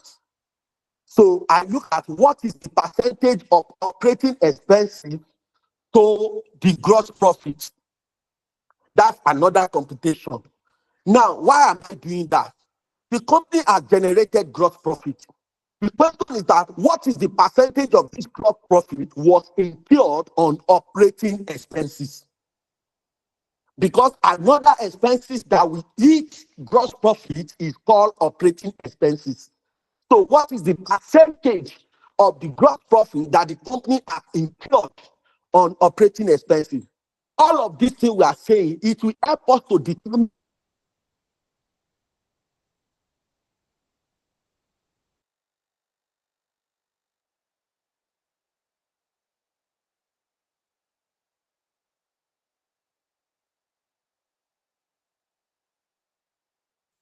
Hello. We can't Hello, hear you sir. again, sir. Hello, sir. Percentage of operating operating expenses in over gross profit.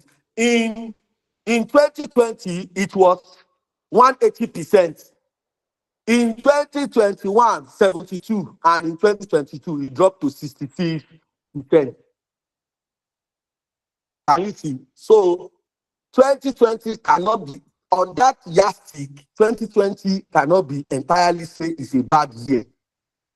But because they incur 180% of their gross profit on 180%, that is like more than double or more than 3%, 180%. Do you understand? That's almost double. That's almost double. That's almost double, 180%. What does that mean? That was actually the straw that break the camel back. The decision we are going to look at is that supposing pandemic happen every year, Does the hotel not need to consider looking into their operating expenses? Because whatever that make you to spend more than your gross profit, you are overspending. Whatever that make you spend 180% of your gross profit in operating expenses, you are overspending. So you need, and operating expenses include salaries and wages, marketing, rent. You understand? Or maybe these operating expenses need to analyze into cash expenses and non-cash expenses, so that we will know what is the portion of the operating expenses that are they are non-cash. Non-cash means they are sunk costs, rent, lease rental, all of those ones, prepaid expenses, they are sunk costs. There is nothing company can do about it. So we now need to, okay, so if there is nothing to do about the non-cash expenses, then let's look at the tax expenses. What can we do? If pandemic happened every other year, or supposing that we did not even make more profit than what we made in the pandemic year, what are we going to do to remain in business? Because whatever that will make us spending more than our gross profit, we are already overspending. So that is analysis to go into that. Let's move on. If you now look at operating profit, and don't forget, one of the requirement number one, one of the things is going to ask you is to truly tell us, in terms of profitability, is this company doing well? That is one of the decisions you will face in the exam under requirement number one. Tell us the financial position. Tell us the financial strength. Tell us the financial stability of this hotel based on the figure you are given. There are some things that you don't need too much calculation. Looking at the figure, putting them together, you will be able to say, based on this data, this is the position. That is why some people will pass. They say, and I did not do much calculation. It's not until when you do much calculation, when you understand certain things, you will not need to do much calculation before you say, point categorically that the financial position is good or is not good. That is it. So if you look at operating profit, in terms of operating profit in 2020 was negative, minus 36. That is operating profit all over sales, all over revenue. It was minus 36 in 2020. It was 27% in 2021.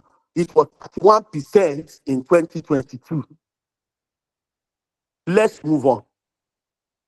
Another important component you should analyze is net finance cost. Net finance cost. Net finance cost. Now, if you look at the finance cost, that is the difference between finance income and finance cost. It will give you net finance cost. If you look at finance cost, what is it? How do I examine that? Is to look at what is the percentage of gross profit did the company incur on finance cost?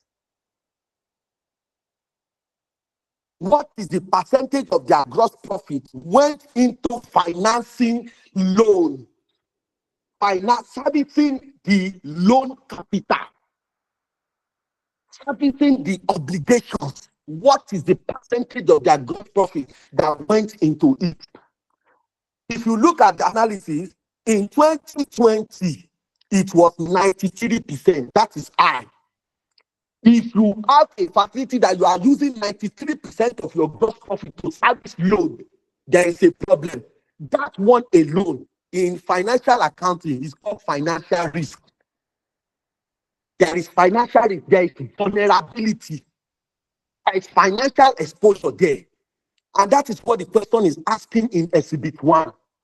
Where in the calculation do we have financial risk? You can spend 93% of your gross profit to finance loan, there is a problem. There is a problem. And that is 93% in the pandemic year alone. But it was getting better in 2021. 2021, it was 26%. While 2022, it was 19%. 19% is looking more like it because you are going to be asked to make a decision. So what is the percentage do you think the company should be using to service loan? They must have benchmark that whatever loan you have, it must not be, whatever amount to service the loan must not be more than this amount or this percentage of our profit. Because if there is no control, they will just be taking more loan. They will just be taking more loan. And that is how one day it will turn to 150% of their gross profit, using it to service loan. Let's move forward. Let's look at profit before tax. Profit before tax was negative in 2020. So profit before tax over revenue.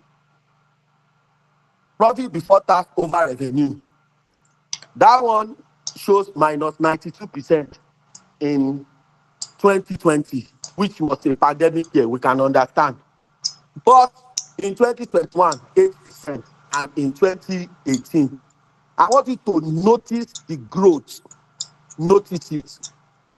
Gross profit, profit before tax of the hotel grew by 10% between 2021 and 2022.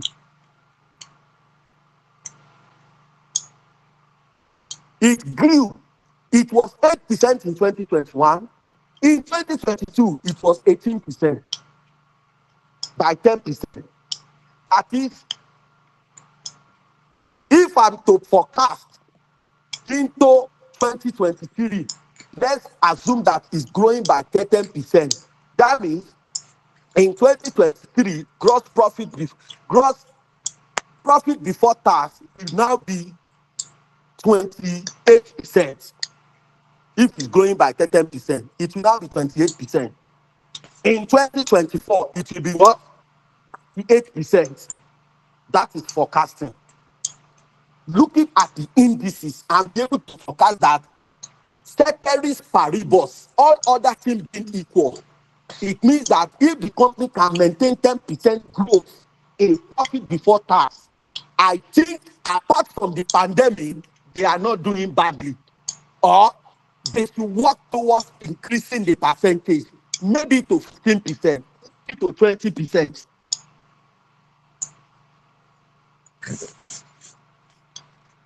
Let's look at income tax. I don't know what the company has done, no, that the company was able to get tax credit of 2.6 million. We are coming back to that.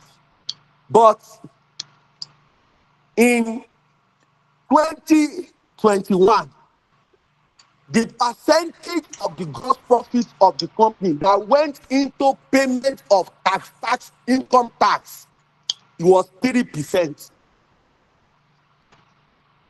That is, what does that tell you? Your percentage of your gross profit that went into it is small now. Presently now, income tax is 30%.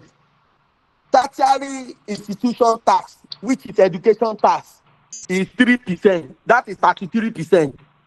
Value added tax is 7.5%. Withholding tax is 10%. By the time you put it together, there is no way that what you will pay as tax will be 3% of your gross profit. Only pay in that 2021, there is something that went wrong. They did not pay the right amount of tax. Or there is a credit that has swallowed what they are supposed to pay. But one thing in taxation, if you have credit in income tax, you cannot use it to settle liability of VAT or value-added tax. If you have credit in education tax, you cannot use it to offset income tax. You cannot even use it to offset withholding tax. You cannot use it to offset capital gain tax. You have to know that. So whatever the company is doing, it's worth looking into. But that year, this statistics shows that they underpay. There is an underpayment in taxation, and that could cause penalty and litigation from the federal and state government, who is one of their key customers. So if your customer discover that you are not even paying the right amount of tax, are they going to be happy with you? Take note of those points we are discussing, please. Then, if you look at 2022, they pay 9%, which is relatively like kind of okay. 9%, 1,900,000 as income tax. That's the percentage. Then finally, profit after tax. The percentage of that is profit after tax all over revenue. That is the percentage of the company revenue that the hotel was able to retain as profit after tax and finance income and finance costs. Amount they were able to retain in 2021, it was 6%. And in 2022, it dropped from 6% to 12%. They doubled it. It jumped from 6%. That means if I have to forecast, it means that in 2023, it will jump to 18%. In 2024, it will jump from 18 to 24. So if the company maintains constant growth yearly, which it has shown in 2021 and 2022, if the company maintains constant growth rate, you remember we did it in SFM, constant growth rate. I want to remember because we did it. Growth rate. I want to remember. Somebody remind me. SFM. Which was the topic? We did? Dividend growth rate. Dividend growth rate. Rate.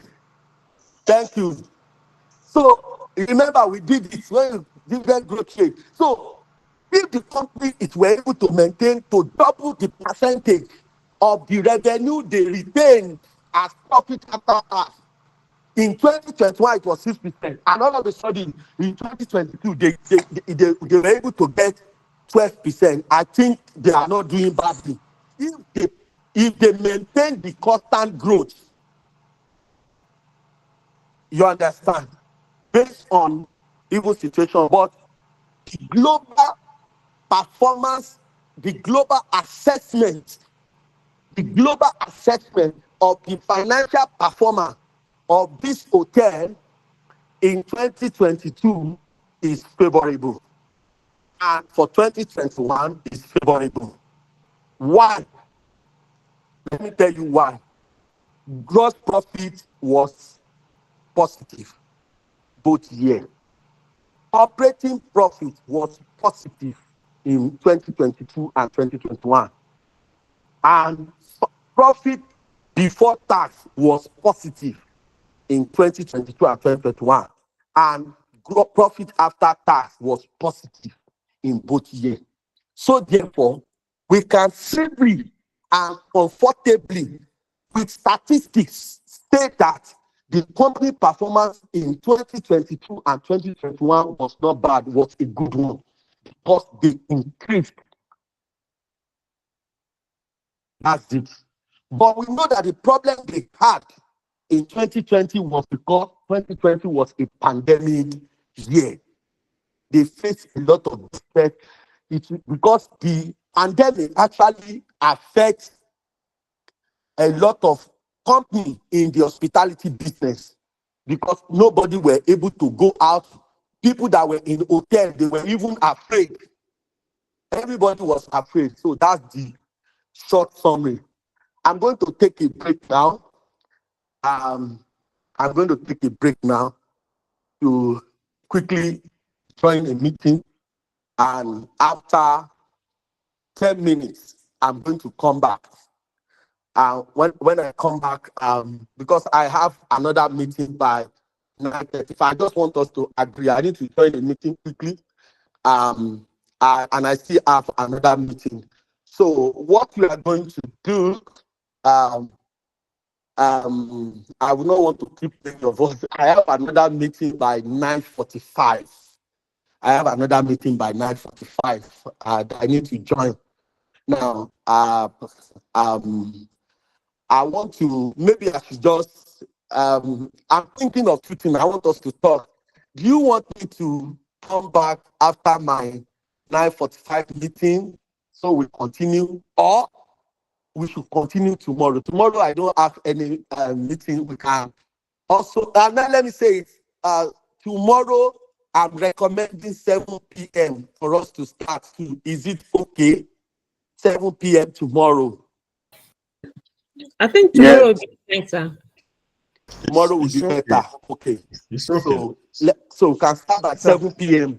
We have not this calculation. We have not. We are just. This is just a preamble. We are going deeply into it. We are going to look at horizontal analysis, looking at the ratios, and begin to relate it back to the question and some of the things we have discussed. You understand? So we still have quite a lot to us. So I want to encourage us 7 p.m. tomorrow. Please let's meet and continue this class. So, and at this junction, if you have questions, please note down your question. I'm going to take all questions. I will take all your questions. If you drop it on the Telegram before I sleep, I will respond to them. If you want any answer quickly, I will respond to them. And at this junction, I want to say thank you all. Thank you very much. It's because I need to join another meeting, so I'm taking your permission to quickly join another meeting. Very important. Then by 7 p.m. tomorrow, we'll continue and finish up this thing. Thank you very much. Thank you. Yes, sir. Thank you, sir. You're welcome, sir. Thank you, sir. Thank you. Yeah. Thank you, sir. Yeah, thank you all. Good night. We'll see meet again tomorrow, 7 p.m. Thank you. Good night, sir. Have a nice Good rest. night. Tomorrow. Good night. Good night, everybody. Yeah. Good night, Good Sarah, night, sir. Thank Aliu, you, sir. Olusheyi. Thank you Peace. very much. Good night. Mm. Good night, Good everyone. night. Good night. Thank Good you. Good night. night, Good sir. night. Good night. Mm.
It's me. Let me off it.